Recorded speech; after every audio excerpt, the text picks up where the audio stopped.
তো আপনারা দেখতে পাচ্ছেন আমার হাতে ভুট্টার চুল। আমার একটু কিডনির সমস্যা, তার জন্য আমিও খাচ্ছি। দেখবেন ইনশাআল্লাহ বুঝতে পারবেন। ভুট্টার চুলটাকে আপনি জলে ভালো করে পরিষ্কার করবেন, একবার হোক কিংবা দুবার হোক, ভালো করে পরিষ্কার করবেন। করার পর একটা থালাতে নিয়ে নেবেন। যখন পরিষ্কার করা হয়ে যাবে, তো দেখতে পাচ্ছেন এটা ভুট্টার চুল। ভুট্টার চুলটাকে ভালো করে পরিষ্কার করা হয়ে গেছে।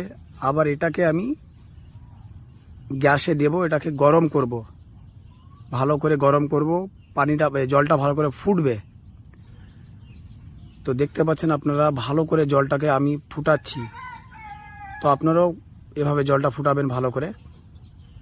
ফুটানোর পর জলটাকে নামিয়ে নেবেন। নামানোর পর জলটা যখন ঠান্ডা হবে, তো ভুট্টার চুলটাকে ভালো করে আগে আপনি চেপে ওর জলটাকে ভালো করে বের করবেন। জলটা বের করার পর ওই ভুট্টার চুলটাকে আপনি, যখন জলটা চাপা হয়ে যাবে ভালো করে, ওটাকে রেখে দিবেন। তো জলের কালারটা এরকম আসবে। তো আবার এটাকে কি করবেন, আপনি ছাকনা দিয়ে এটাকে ভালো করে আপনি ছাকবেন। একটা ভালো বাটিতে নিয়ে নেবেন। তো দেখতে পাচ্ছেন আমি এটাকে ভালো করে ছাকলাম। এটাকে যখন ছাকা আপনার হয়ে যাবে ভালো করে,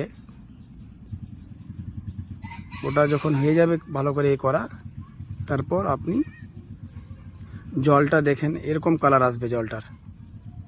তারপর জলটা আপনি এক গ্লাস নিয়ে আল্লাহর নাম নিয়ে খাবেন, ইনশাআল্লাহ সমস্ত রোগ আপনার দূর হয়ে যাবে।